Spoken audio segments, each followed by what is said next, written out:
Bonjour tout le monde, j'espère que vous allez bien. Alors aujourd'hui je suis ravie parce qu'on se retrouve, comme vous avez pu le voir dans le titre, pour la première vidéo de la série Back to School de l'année 2015. Donc ça fait partie de mes séries de vidéos préférées avec la série de vidéos de Noël. Et je mets toujours beaucoup de cœur à faire ces vidéos tous les ans parce que j'estime que c'est les plus importantes, c'est celles dont on a le plus besoin pour commencer l'année en sérénité et que tout se passe bien. Donc aujourd'hui, quoi de mieux pour commencer cette série de vidéos que de faire une vidéo sur 10 conseils pour bien commencer son année scolaire, que ça soit pour le collège, pour le lycée, pour la fac, mais aussi bien pour toutes les personnes qui ont terminé les études, qui vont commencer à prendre leur premier boulot ou au contraire qui reprennent un boulot dans une entreprise ou à son propre compte. Voilà, je fais vraiment cette vidéo pour tout le monde en fait, pas seulement pour les personnes qui sont en train de faire des études, mais vraiment... Voilà, pour tous les gens qui ont besoin d'avoir quelques conseils pour reprendre des bases saines pour la nouvelle année. Je sais à quel point ça peut être pénible et stressant le début de l'année scolaire pour tout le monde parce que, par exemple, pour les parents, c'est stressant parce que les enfants reprennent l'école, ils reprennent eux leur boulot et c'est toujours une période où on se dit oh là là, on a terminé les vacances et il faut reprendre une nouvelle année et j'avais envie de vous donner un peu de motivation et de vous aider à reprendre des bases saines pour cette nouvelle année scolaire 2015-2016. Voilà. Premier conseil, quand on a envie de repartir sur des nouvelles bases mentalement, moralement, psychiquement, j'ai envie de dire, la base de la base, c'est de remettre à neuf son environnement, mais aussi son corps, de repartir sur des bases complètement nouvelles, de donner un vent de fraîcheur à tout ça et de balayer l'année scolaire qu'on vient de passer pour reprendre les choses de zéro. Donc pour ça, vous pouvez très bien recustomiser votre chambre, rajouter des éléments de déco, faire un peu des DIY, bouger les meubles dans votre chambre, dans votre pièce, dans votre salon, peu importe là où vous passez le plus de temps, vous faire une nouvelle coupe de cheveux, changer de couleur, faire des DIY pour vos petits carnets pour aller en cours, refaire un tri sur votre ordinateur, faire un tri dans votre chambre. Moi je sais que par exemple ça là, tout ce qu'il y a derrière, ça va bouger. Là je laisse ça comme ça, mais bientôt je vais faire un gros tri, je vais enlever plein de choses, je vais jeter des choses, je vais faire des classements, je vais ranger, je vais faire la poussière, des trucs que j'ai pas fait depuis très longtemps, passer l'aspirateur dans des endroits inexpliqués de ma chambre. Vous allez juste vous dire bon, et bah c'est bon en fait, j'ai plus rien à me soucier, ma chambre est rangée, mes affaires sont rangées, tout est classé chez moi, la seule chose dont j'ai à me soucier c'est de mon moral, j'ai fait un mélange entre moral et mental, mon moral, comment ça va pour moi et voilà, ça va être vraiment la seule chose qui va vous intéresser, vous allez pouvoir concentrer toute votre attention dessus. Le but de ce conseil, c'est vraiment de vous dire de changer pas changer qui vous êtes, mais changer tout ce qui vous plaît pas chez vous pour tout simplement devenir une personne encore meilleure et reprendre l'année scolaire sur de nouvelles bases. C'est un conseil qui marche aussi pour soi-même si jamais vous aimez plus, vous avez du mal à vous voir, vous avez envie de changer quelque chose, comme je vous l'ai dit précédemment, changer de coupe de cheveux, changer votre façon de vous maquiller, changer votre façon de vous habiller, voilà, tout simplement en fait quelques changements qui vont vous faire sentir tout de suite beaucoup mieux. Deuxième conseil, c'est un conseil que je donne très souvent sur ma chaîne mais que je peux pas m'empêcher de redonner à chaque fois parce que pour moi c'est le plus important des conseils de vie qu'on peut appliquer, c'est de rester qui on est, peu importe les événements qui vous arrivent, peu importe les gens qui vous parlent, peu importe l'endroit dans lequel vous allez, restez vous-même.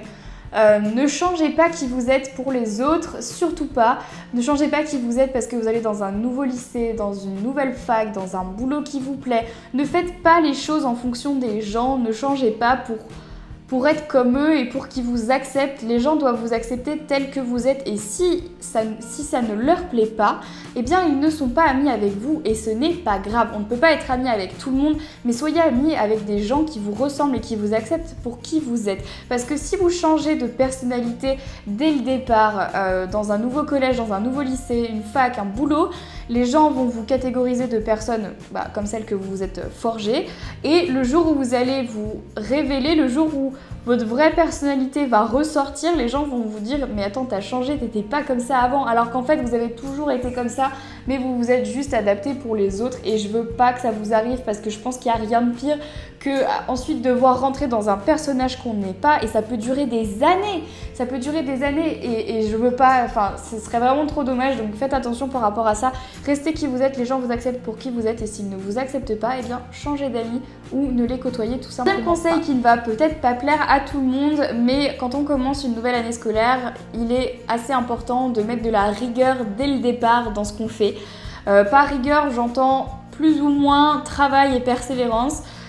Puisque je sais que tout le monde au début de l'année, genre on travaille pendant les deux premières semaines à fond, on fait tous nos devoirs trop bien et tout, et ensuite ça commence un peu à dégringoler et on se rend compte que bon, on se laisse un peu aller, et après quand on reçoit le deuxième trimestre et un avertissement, on se dit ah, il faudrait peut-être que je m'en mette à bosser, et pouf, les notes remontent.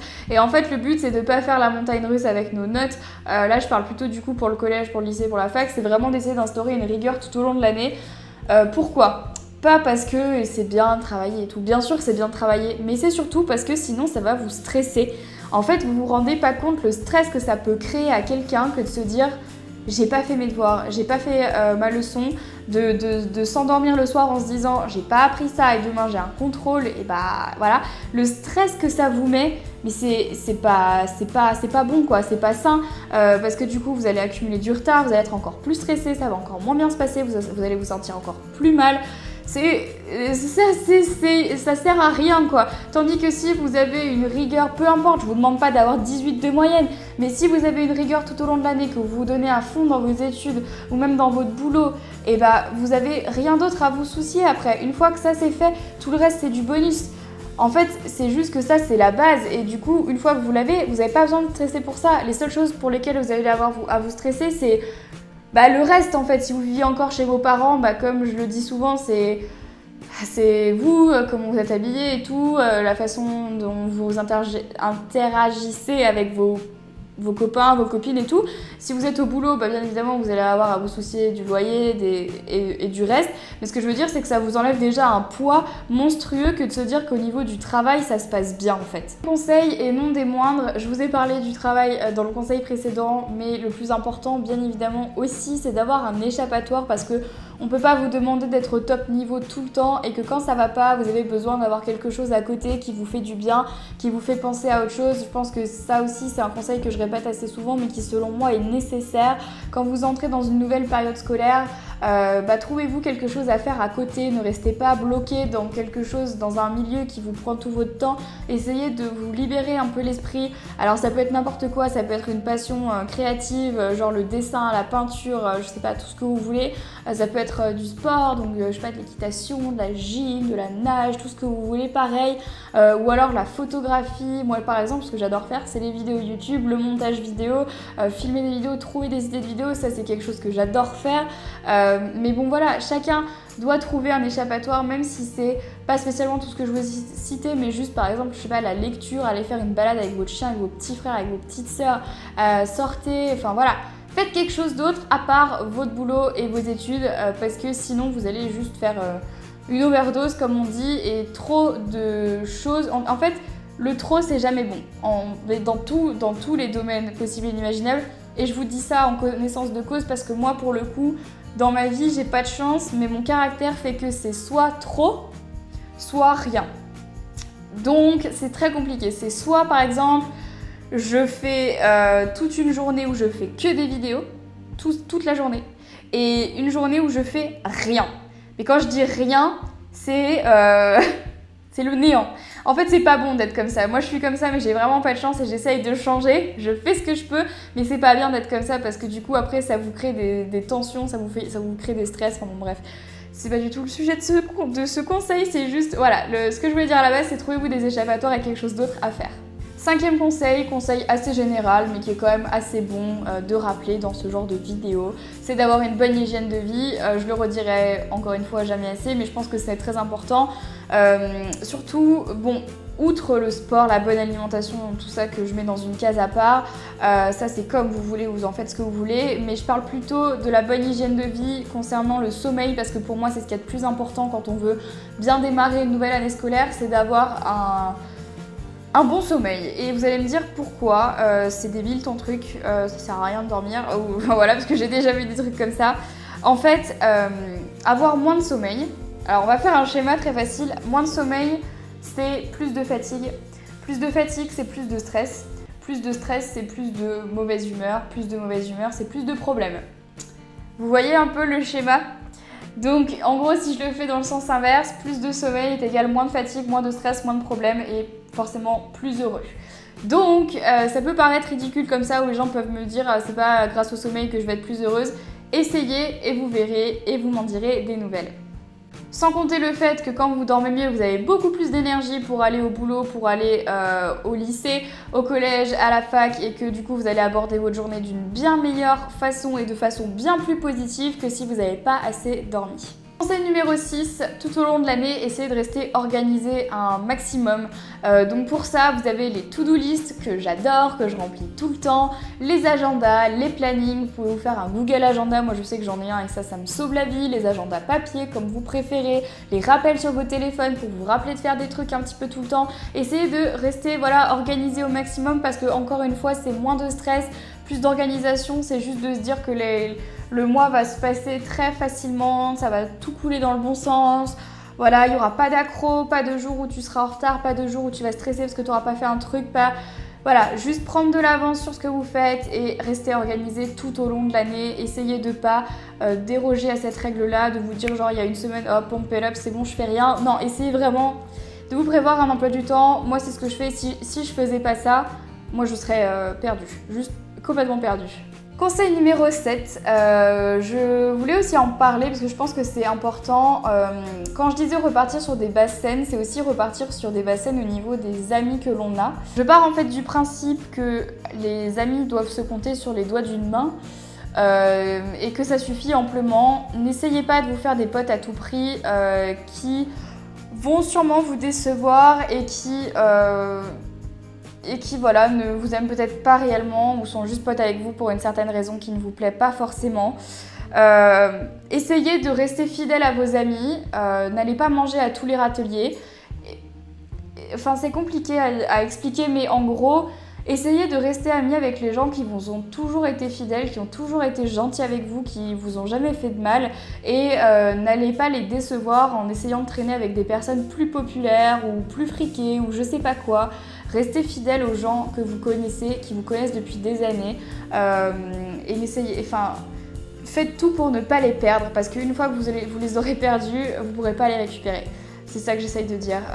Et ça vaut dans tous les domaines, collège, lycée, fac, boulot. Et voilà, c'est vraiment, pour moi c'est le plus important.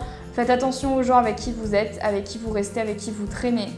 C'est des gens qui vous influent au quotidien sans que vous vous en rendiez compte, compte parce que au final on passe plus de temps avec les gens avec qui on est au collège, au lycée, à la fac, au boulot, qu'avec sa famille. Donc c'est des gens qui peuvent énormément vous influencer. Pour ça, faites attention avec qui vous restez. Conseil numéro 8, éclatez-vous. C'est ça que j'avais envie de dire. Amusez-vous, passez pas l'année à vous stresser pour X raisons. Sortez, allez voir des films, faites-vous des soirées entre copines, entre potes, partez en vacances avec des amis. Amusez-vous quoi, faites en sorte que vous passiez la meilleure année de votre vie et ça il faut vous le dire tous les ans parce que quand on part sur une année où on se dit oh là là cette année ça va être dur, j'ai le bac, cette année ça va être dur parce que si je réussis pas mon examen je pourrai pas continuer les études de médecine l'année prochaine ou des trucs comme ça.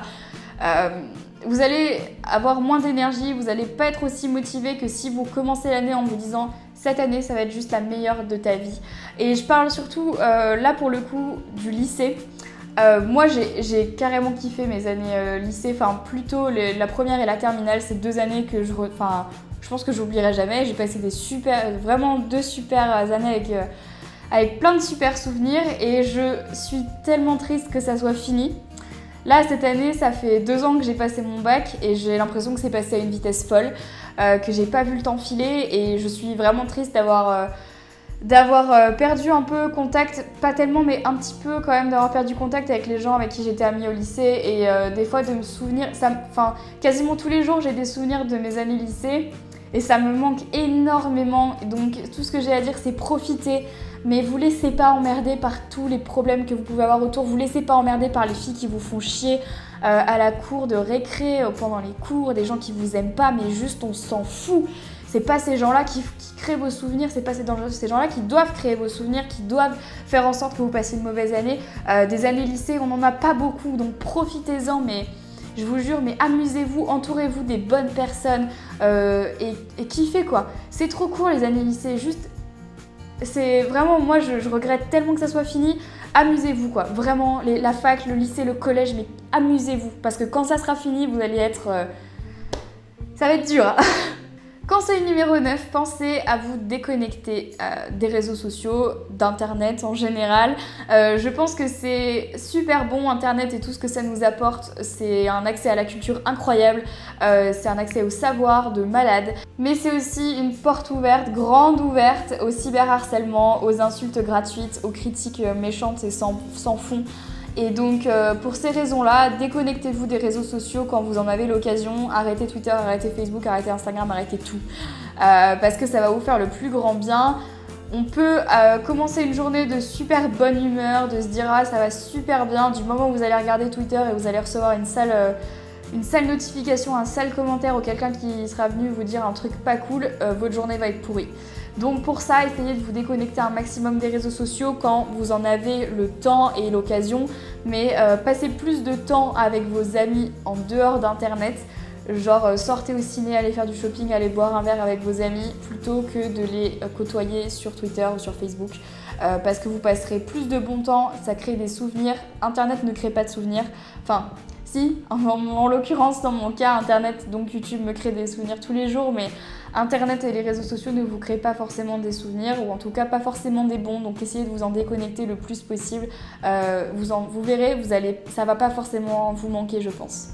Et ensuite, dernier conseil de cette vidéo, cultivez-vous, sortez, allez au musée, cultivez-vous sur internet, lisez des livres, regardez des documentaires à la télé. Alors attention, ça va peut-être être un conseil de papy ou de mamie, mais quoi de mieux pour recommencer une bonne année scolaire que de se cultiver à droite et à gauche, d'apprendre des choses qui ne sont pas forcément nécessaires à vos études, mais qui, au niveau de la culture générale et au niveau de vous, en fait, vous donnent une plus-value par rapport à certaines personnes qui ne se cultivent absolument pas. Lisez des livres, déjà ça va vous permettre de mieux apprendre à parler, d'avoir une meilleure élocution, d'utiliser plus de mots de vocabulaire qu'on n'a pas forcément l'habitude d'utiliser tous les jours, de bien parler. L'éloquence en termes général, c'est la meilleure des choses, c'est ce qui va vous donner confiance en vous, c'est ce qui va vous aider dans vos études. Enfin, peu importe les études que vous faites, je pense que ça peut toujours aider. Ensuite, allez, je sais pas, au théâtre, allez au musée, apprenez des choses par rapport à l'art, cultivez-vous, enfin, comprenez les sens des auteurs, les sens des poètes, les sens des artistes, essayez de... Je sais pas, moi par exemple, c'est quelque chose qui me manque. J'essaye toujours de continuer à me cultiver, même si je poursuis pas d'études, parce que en fait, on se rend pas compte, mais quand on est au collège, quand on est au lycée, même à la fac, on apprend énormément de choses. C'est une source de connaissances incroyable. Et c'est vrai que quand on arrête les études comme moi, on s'aperçoit que cette source de connaissances, elle ne nous tombe plus du ciel, et que quand on a envie d'aller chercher quelque chose, eh ben, il faut y aller, il faut aller chercher. Ça me dérange pas, je le fais toujours autant parce que j'aime ça et parce que j'adore apprendre plein de nouvelles choses tous les jours. Mais il faut pas que ça vous perde, il faut pas que vous oubliez d'apprendre des nouvelles choses tous les jours, c'est très important. Et je pense qu'apprendre une nouvelle chose chaque jour, ça vous donne confiance en vous, mais vraiment, ça vous donne du contenu entre guillemets. Et je trouve ça important. Et ensuite, quand vous serez plus âgé, vous allez être tellement heureux de savoir plein de choses que voilà. Ça sera pas quelque chose de perdu et ça peut... et donc voilà, bah écoutez, j'espère vraiment que cette vidéo vous aura plu. Je vous ai concocté plein de super vidéos, en tout cas moi je les trouve super, de Back to School, donc qui vont arriver très prochainement. Je vous aime très fort, n'oubliez pas, je vous embrasse très très fort et du coup je vous dis à très vite dans une prochaine vidéo. Bye bye.